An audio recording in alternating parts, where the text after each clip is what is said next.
Hi, my name is Fred Newman.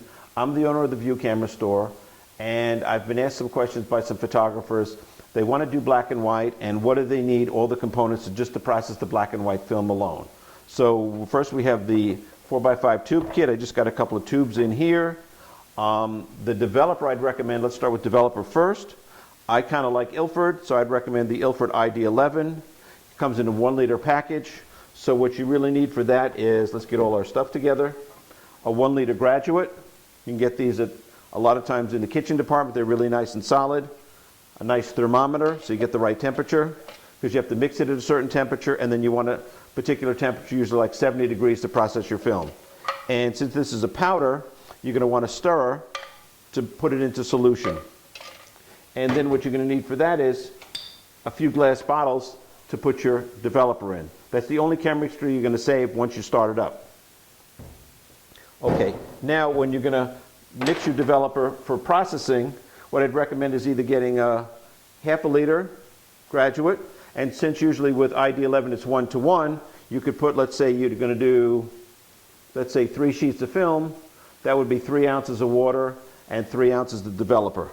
So you could do either a 16 ounce or one of these 8 ounces.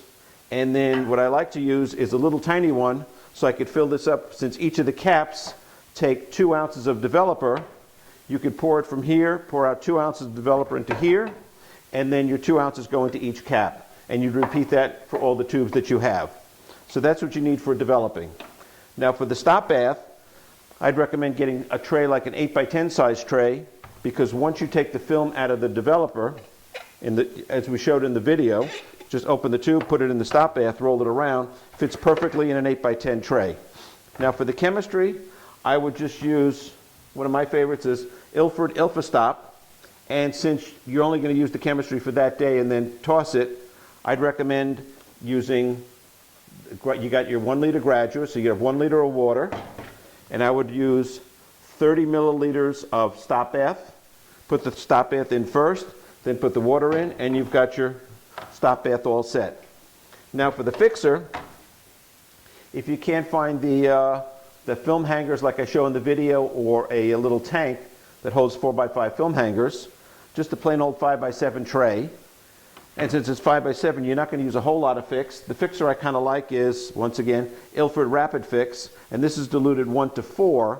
So if you had one of these graduates here, you would do 100 milliliters of fixer, and then add water to make 500 milliliters for the dilution, and that would fit right in here.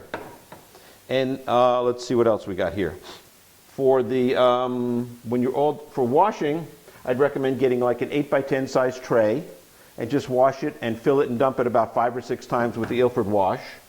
And when you're all done with your wash, you're going to need some distilled water, and I would recommend getting something like LFN. It's a very friendly little thing. You just need 1 drop of this to 500 milliliters of water.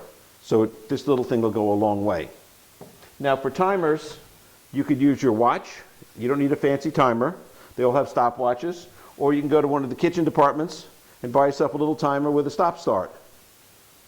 Especially since you're working in the light, it won't be any problems. And one of the things I like to do is, 2 essential things for your darkroom are masking tape. And what I do is, I write my developing times on the tube with a big fat Sharpie pen. One of these guys right here. Because when I do the smaller ones, it tends to come off in the water when we're mixing it. And I've got my other time on this tube right here.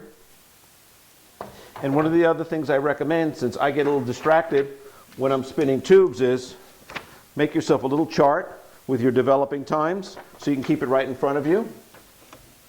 So this way, as you're spinning the tubes, you'll be able to keep track of it. And I think that's about all we need to get together right now. If you have any questions, you can always email me with information, but this is the basic ingredients to get your darkroom started. Thank you so much for watching. Bye.